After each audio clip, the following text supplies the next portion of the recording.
Batting order के अंदर क्या वाकईतन तब्दीली होने जा रही है या फिर ये महज खबरें ही खबरें हैं।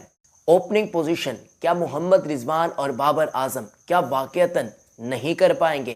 हमें क्या नई ओपनिंग जोड़ी न्यूजीलैंड के खिलाफ देखने को मिल जाएगी कि मिकी आर्थर के आने के बाद पाकिस्तान टीम के अंदर कौन सी तब्दीलियां होने जा रही। इमाद वसीम और बाबर आजम की फड्डेबाजी पर भी बातचीत होगी। साथ ही साथ आपको पाकिस्तान के नए कोचिंग सेटअप के बारे में भी बताया जाएगा जो कि आपको न्यूजीलैंड के खिलाफ 5 वनडे मैचेस और 5 T20 मैचेस के अंदर देखने को मिल जाएगा। तो इस वीडियो को आखिर तक जरूर वॉच कीजिएगा। चलिए आज की इस वीडियो को शुरू करते हैं। अस्सलाम वालेकुम रहमतुल्लाहि व बरकातुहू। मेरा नाम मोहम्मद सकलन साकी है और आप देख रहे हैं यूट्यूब और फेसबुक वीडियो। दोस्तों आप लोग जानते हैं कि पाकिस्तान टीम का नया कोचिंग सेटअप आ चुका है, जिसके अंदर आप लोग भी जानते हैं कि पाकिस्तान के डायरेक्टर जो है मिकी आर्थर साहब वहीं इस कोचिंग सेटअप को लीड करने जा रही है। यानी कि अगर वो चाहेंगे कि भाई इस प्लेयर को टीम के अंदर डालना है, बल्कि मैं यूं कहूंगा कि इस प्लेयर को प्लेइंग 11 के अंदर डालना है, तो मिकी आर्थर साहब की जो डायरेक्टर होंगे पाकिस्तान क्रिकेट के, उनकी बात को माना जाएगा। यानी कि हेड कोच के ऊपर एक और हेड कोच होगा और वहीं सारे फैसले जारी करेगा, जिसको बाबर आजम साहब भी मानेंगे, बाकी टीम मैनेजमेंट भी मानेगी। इस बात में कोई भी शक नहीं है, क्योंकि रजम सेठी साहब ये ऐलान कर चुके हैं कि हम पावरफुल कोच मिकी आर्थर की तरह देखना चाहते हैं और मिकी आर्थर तो भाई आ ही चुके हैं। और आपको एक और बात बताता चलूँ कि इसी न्यूजीलैंड की सीरीज़ के अंदर अंदर आपको मिकी आर्थर पाकिस्तान के अंदर देखने को मिल जाएंगे। जल्द ही वो डर्बीशायर को छोड़ेंगे नहीं, लेकिन कुछ अर्सा उनको छुट्टियां हैं, 2-3 मैचेस का मेरे हिसाब से उनको कोई रेस्ट टाइप इस टाइप का है, उनके मैचेस नहीं है उनकी जो काउंटी टीम है, तो इस वजह से वो पाकिस्तान टीम को ज्वाइन करेंगे। और आपको एक और बात बताता चलूँ कि हैदर अली भी डर्बीशायर की आजकल नुमाइंदगी कर रही है। पहले मैच के अंदर काफ़ी अच्छी परफॉर्मेंस का मुजाहरा भी किया है, तो आप अंदाज़ा लगा सकते हैं कि हैदर अली को लेने में दिलचस्पी रखते हैं मिकी आर्थर साहब। और मुझे लगता है कि जल्द हम हैदर अली को पाकिस्तान की टीम के अंदर देख पाएंगे। अब नाज़रीन कराम, मैं आपको बताने जा रहा हूं एक और चीज़ के बारे में, जो कि है जनाब पाकिस्तान की ओपनिंग पेयर के बारे में। आप लोग भी जानते हैं कि जब से बाबर आजम और मोहम्मद रिजवान ओपनिंग करते हुए आ रहे हैं, फ़ायदा तो भरपूर हुआ है, हद से ज़्यादा पाकिस्तान को फ़ायदा हुआ है और कई सेंचुरीज पार्टनरशिप। तो आप अंदाज़ा लगा सकते हैं कि भाई किस किस्म का ओपनिंग पेयर है। और मैं समझता हूँ कि इस वक्त वर्ल्ड क्रिकेट के अंदर टॉप का ओपनिंग पेयर किसी टीम के पास है तो वो पाकिस्तान के पास है। लोग तनकीद भेजा बहुत ज़्यादा करते हैं, आजकल तो वैसी तनकीद हो रही है कि भाई सैम अयूब बहुत तेज़ खेलते हैं, मोहम्मद हारिस बहुत तेज़ खेलते हैं, फ़खर जमान बहुत ज़्यादा तेज़ खेलते हैं।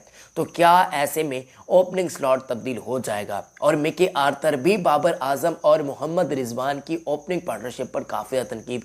जब भी मोहम्मद रिजवान और आप लोग भी जानते हैं कि बाबर आजम के स्लो खेलने पर बहुत ज़्यादा तनकीद होती थी, तब मिकी आर्थर साहब भी मैदान के अंदर कूदते थे और अपने जवाबात वगैरह ट्विटर पर वो दिया करते थे, अपनी स्टेटमेंट्स वगैरह, जिसमें वो मोहम्मद रिजवान और बाबर आजम साहब को तनकीद का निशाना बनाया करते थे। इवन वो उन्होंने कहा है अपने बाज़ ट्वीट्स के अंदर, उन्होंने कहा है कि फ़खर जमान आपके पास एक बना बनाया ओपनर मौजूद है, तो आप क्यों आखिर ओपनिंग कर रहे हैं, बाबर आजम को नंबर 3 पर भेजना चाहिए। वैसे मैं आप लोग से पूछना चाहता हूँ बेस्ट ओपनिंग पेयर कौन है, आप लोग मुझे कमेंट सेक्शन के अंदर अभी कभी बता सकते हैं। लेकिन मैं आपको इतना बता दूं कि इस सीरीज़ के अंदर जो कि न्यूजीलैंड के खिलाफ सीरीज़ आने जा रही है, इसमें बाबर आजम और मोहम्मद रिजवान का भी इम्तिहान होगा। अगर दोनों भाई चल गए तो भाई काम चल गया, फिर आपको यही ओपनिंग जोड़ी देखने को मिलेगी। अगर ये दोनों भाई ना चले तो मुझे थोड़ा सा डर लग रहा है कि शायद में भी हो सकता है कि बाबर आजम को नंबर 3 पर स्लिप करवा दिया जाए, यानी कि वो नंबर 3 पर जा सकते हैं। ओपनिंग में रिजवान और फ़खर जमान ओपनिंग कर सकते हैं, क्योंकि मिकी आर्थर साहब भी इसी के हक़ में है। आगे बढ़ते हैं जनाब, इमाद वसीम के बारे में बातचीत आपको बताते हैं। इमाद वसीम और बाबर आजम की फड्डेबाजी PSL से ही चल रही है, क्योंकि दोनों ही कराची किंग्स के कप्तानी के उम्मीदवार थे, तो उसी वजह से ही ये झगड़े सारे चल रहे हैं। और बहरहाल एक दूसरे के खिलाफ बाबर आजम तो कम ही देते हैं यार, बाबर आजम बहुत कमाल का खिलाड़ी है, लेकिन इमाद वसीम साहब ऐसे बयान देते रहते हैं। फील्ड के अंदर भी हमने PSL के अंदर देखा कि काफ़ी गर्म जोशी उन्होंने दिखाई थी बाबर आजम साहब को जब देखा था, लेकिन बाबर आजम साहब बहुत अच्छी परफॉर्मेंसेस का मुजाहरा करने में कामयाब रहे, जबकि इमाद वसीम की भी बहुत अच्छी परफॉर्मेंस रही है, इस बात में कोई भी शक नहीं है। हालांकि इमाद वसीम जो पाकिस्तान की टीम के अंदर है वो अपनी उसी परफॉर्मेंस की ही बदौलत टीम के अंदर है। अगर खुदा ना खास्ता उनकी ऐसी परफॉर्मेंस ना होती तो मुझे लग रहा है कि शायद वो T20 स्क्वाड के अंदर भी ना होते। लेकिन इमाद वसीम का एक बेहतरीन बयान सामने आया और कुछ मीडिया पर ऐसा परसेप्शन बनाया गया कि बेसिकली बाबर आजम साहब ने खुद ही इमाद वसीम को ODI के स्क्वाड के अंदर नहीं रखवाया, ताकि आगे वर्ल्ड कप आ रहा है तो उस बड़े मेगा इवेंट में मोहम्मद नवाज़ को ज़्यादातर चांसेस दिए जाए, इमाद वसीम को ना। लेकिन देखिए यार, हम कुछ नहीं कह सकते, क्योंकि ये अंदर की कहानी है और अल्लाह की ज़ात बेहतर जानती है, इस पर अल्लाह पर ही छोड़ना। मोहम्मद नवाज़ भी तो कोई गए हुए खिलाड़ी नहीं है, वो भी काफ़ी अच्छे परफॉर्मर हैं और पाकिस्तान को मैचेस भी जितवा चुके हैं, तो आप अंदाज़ा लगा सकते हैं। खैर दोनों पाकिस्तानी खिलाड़ी हैं, ये फड्डेबाजी चलती रहेगी। इमाद वसीम को ज़रा सोचना चाहिए, ऐसे बयान से परहेज़ करना चाहिए। अब एक टीम के कप्तान को आप कैसी बातें कर रही हैं, जो आपकी टीम का कैप्टन है, यानी कि जिसके अंडर आप खेलने जा रही हैं, कुछ तो आप थोड़ा सा सोच लेते हैं इमाद वसीम साहब। अगर वो और सोशल मीडिया पर वैसे तनकीद भी बड़ी टिका के हो रही है, तो वो आप अंदाज़ा लगा सकते हैं, उनको खुद भी समझ आ चुकी होगी कि भाई मैं जो भी कर रहा हूँ ना, गलती कर रहा हूँ, कोई अच्छा काम नहीं कर रहा। और अगर उनके ऐसे ही बयान चलते रहे तो मुझे लगता है कि बाबर आजम साहब उनसे खफा हो सकते हैं और उनको शायद मे बी टीम से ये जो T20 स्क्वाड है इससे भी ड्रॉप कर दिया जाए, अगर ये परफॉर्मेंस का मुजाहरा नहीं करते और अपनी परफॉर्मेंस के बजाय बयानात पर ज़्यादा तवज्जो देते हैं। तो फिर काम तो यही होना है ना भाईजान, काम यही होगा कि इमाद वसीम को साहब को इसी स्क्वाड से भी ड्रॉप कर दीजिएगा जो कि T20 स्क्वाड से है।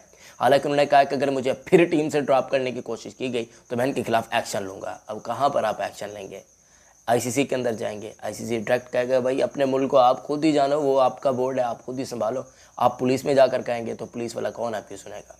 बाबर आजम साहब की पावर है, इस बात में कोई भी शक नहीं है। तो ऐसे बयान से इमाद वसीम साहब को थोड़ा सा दूर रहना चाहिए, क्योंकि कप्तान जो है उसकी इज़्ज़त आपके हक बनता है। आप कप्तानी यानी कि एक उस्ताद है कप्तान एक आपका उस्ताद है जो आपको लीड करे, जो आपको बता रहा है। तो आप सीखें, उनकी अच्छी चीज़ों से सीखें और जो बुरी चीज़ें हैं बस वो सब्र ही करें तो बेहतर है, क्योंकि सब्र करने वालों के साथ अल्लाह ताला जो मामलात करते हैं वो बहुत ही अच्छे करते हैं। आप लोगों ने भी सब्र के अजीब हक़ाइक़ सुने होंगे। खैर आगे बढ़ते हैं और आपको पाकिस्तान के नए कोचेस के बारे में बताते हैं। तो प्यारे दोस्तों, नए कोचेस जो हैं वो पाकिस्तान टीम को ज्वाइन कर चुके हैं। अब मैं आपको पढ़कर ज़रा सुना देता हूँ जो जनाब नए कोचेस हैं। उमर गुल साहब जो हैं वो हैं जी पाकिस्तान के बॉलिंग कोच, और एंड्रियो पोर्टेक ये पाकिस्तान के, मैं अगर सही तरीके से इनका नाम प्रोनाउंस कर रहा हूँ तो एंड्रियो पोर्टेक इनका नाम है, और ये हैं जी पाकिस्तान के बैटिंग कोच। रिहानुल हक टीम के मैनेजर हैं मंसूर राना, पहले थे इमाद, आपने देखा होगा, सॉरी इमाद वसीम कह रहा हूँ, नसीम शाह को जिन्होंने गले लगाया था, आप लोग जानते हैं अफगानिस्तान के खिलाफ मैच, वहीं मंसूर राना, उनको ख़त्म करके रिहानुल हक को टीम का मैनेजर बनाया गया। जबकि अब्दुर्रहमान जो पाकिस्तान के साबका हेड कोच रह चुके हैं, अफगानिस्तान के खिलाफ जो पाकिस्तान की सीरीज़ हुई थी उसके अंदर पाकिस्तान टीम के हेड कोच रखे गए, वो बेसिकली असिस्टेंट कोच की सूरत में आपको देखने को मिल जाएंगे। जबकि हेड कोच की बातचीत करते हैं तो ग्रांट बैडबर्न जी आपको देखने को मिल जाएंगे। अच्छा जी, मैं आपको टाइमिंग्स के बारे में ज़रा बता देता हूँ। पाकिस्तान और न्यूजीलैंड के दरमियान जो मैचेस हैं उनकी टाइमिंग्स सामने आ चुकी है।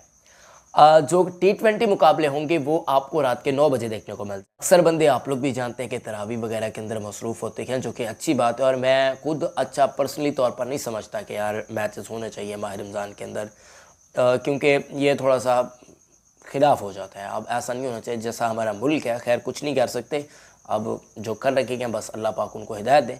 खैर ये जो मैचेस होंगे वो 9 बजे शुरू होंगे। माह रमज़ान का पूरा ख्याल रखने की कोशिश की गई है, लेकिन अभी तक उस तरीके से नहीं रखा। हो सकता है कि जो पाकिस्तानी खिलाड़ी हैं जो तरावी वगैरह पढ़ते हैं तो वो तब तक फारिग हो जाएंगे। अच्छा, जो ODIs के मैचेस होंगे वो 2 बजे आपको दोपहर के देखने को मिल जाएंगे। जो मैचेस होंगे दिन की रोशनी के अंदर रात को इख्तिताम पजीर हो जाएंगे, क्योंकि फिर माह रमज़ान भी ख़त्म हो चुका होगा, ईद के बाद ODI का स्केजल है, तो इस वजह से 2 बजे मैचेस रखेंगे। खैर वो अच्छा है, वो बहुत अच्छा है। तो यही थी खबरें। उम्मीद करता हूँ कि आपको वीडियो पसंद आई होगी। अब मैं कोशिश करूँगा कि आपको फेस कैम ऐसे ना वीडियोस देता रहूँ, क्योंकि फेसबुक पर आपकी काफ़ी ज़्यादा मतलब हद से ज़्यादा मोहब्बत देखने को मिलती है, और बस आप सपोर्ट जारी रखें। इंशाल्लाह हम आपके लिए मज़ीद वीडियोस लाते रहेंगे। अगर आपको वीडियो पसंद आई होगी, मुझे उम्मीद है कि आई होगी, तो इस वीडियो को लाइक कीजिएगा, चैनल को भी सब्सक्राइब कीजिएगा। अपना बहुत ज़्यादा ख्याल रखें। मैं मतलब वीडियो में इस्लाम जिंदाबाद, पाकिस्तान जिंदाबाद, पाकिस्तान आर्मी जिंदाबाद। अल्लाह हाफिज़।